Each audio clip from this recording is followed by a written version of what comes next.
Alright guys, so what we're making today is Chinese style marinated beef shank and tendon.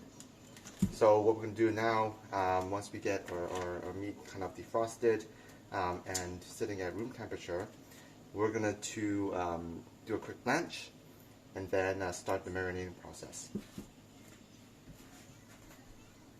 Alright, so for ingredients, what we have is we have some rock sugar, we have some star anise, I think maybe about 6 cloves or so, around that much. We have bay leaf. Bay leaf, we're going to put in 2 leaves. And we have Sichuan peppercorn.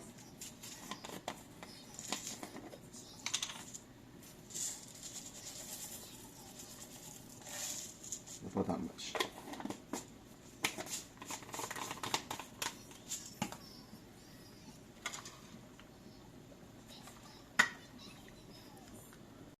All right. So once we have the boiling water, we're just gonna go ahead and put in our meat.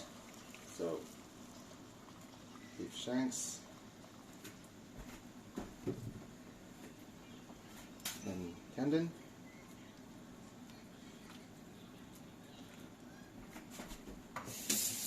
So once the water comes to a boil and you can see all these kind of fat, all the gut kind of the impurities kind of flow up, you know that the blanching process is complete.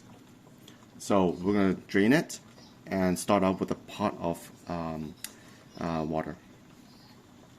So I've got my pot of new water boiling, and in the meantime I'm going to start toasting some of the ingredients here. So what we're going to be toasting is the peppercorn, the bay leaf, and the star anise, not the rock salts, because we don't want it to melt at this point. Okay, so once your pan, don't get your pan too hot, maybe just on a medium low heat. What we're doing right now, we're just kind of toasting it, getting the flavors come out, which will going to make your marinade that much tastier and more flavor. Okay, so everything goes in except for the rock salt, the rock sugar.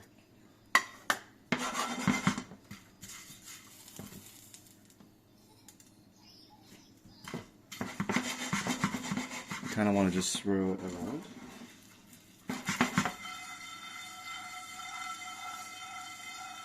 Almost right away, you're going to see some smoke coming out, and you're really going to smell all the ingredients kind of come together and kind of come out. That's when you know it's kind of done. Right now, done. Okay, so we're going to put it back onto our plate right now. So the other ingredient we need here is ginger. So we're going to start peeling these off.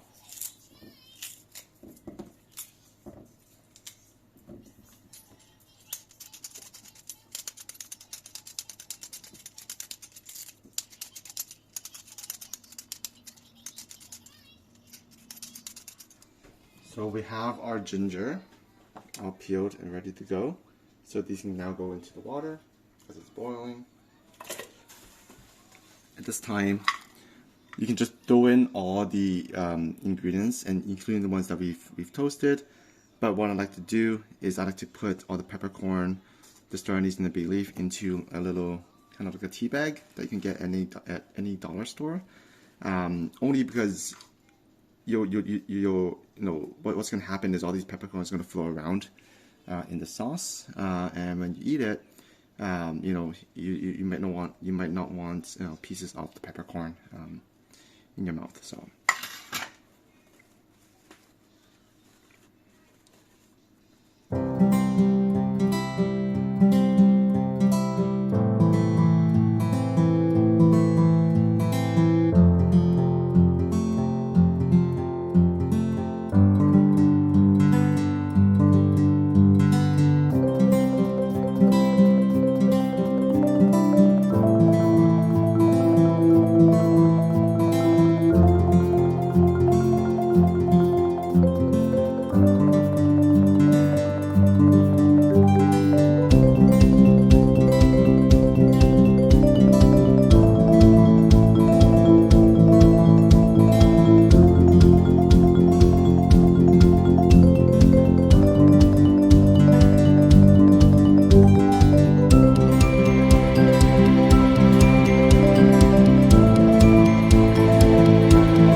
flavor, what we do is soy sauce, light soy. This is the brand that we use at home.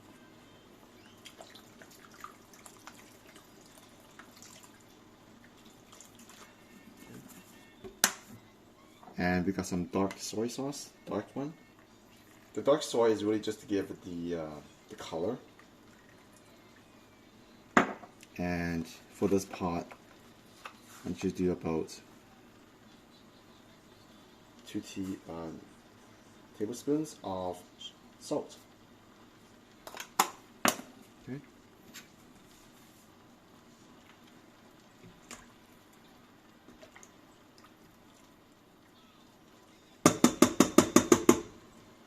So now when your pot's coming up to a boil, you're going to see all this kind of stuff floating up on top. You want to kind of skim those off. I like to make my broth, or not my broth, my sauce kind of as clear as possible. So, you know, some of the leftover ginger skins and some of the peppercorns that might come out of that little bag, you know, I want to just skim those off.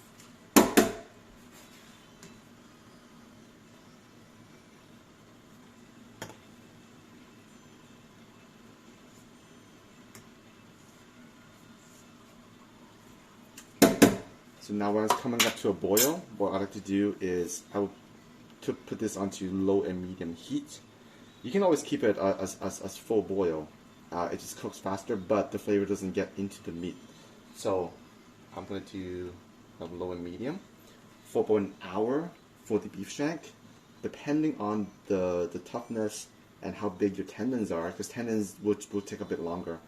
So again, beef shanks, I'm going to do medium-low heat with a cover for about an hour, and then check on the tendons at that point to see if you want to cook it a bit more. Alright, so it's now been 1 hour, and let's check on our meat. Okay, so you notice that the beef shank, before it was cooked, it was all long and narrow. Now it's becoming kind of like a ball. That happens when it's cooked. So I'm going to take out the shanks. Once you open up that lid, you're going to smell the aroma. It's just going to be super powerful and should make your kitchen smell really, really nice. Okay. So we're going to let these rest for about 10 minutes before we cut and enjoy. Alright, checking on the tendons. So, like I mentioned, these two take longer to cook than the shanks. So I'm just kind of feeling it with my tongs here, and they're very, very stiff still. So we're gonna let these on low heat simmer, probably for like another 30 minutes at least. Okay. What's also great about this recipe is that once you make your sauce, you can reuse the sauce, the marinating sauce, to marinate other things like chicken wings, chicken feet if you're into that, or just pork belly, anything really that you desire.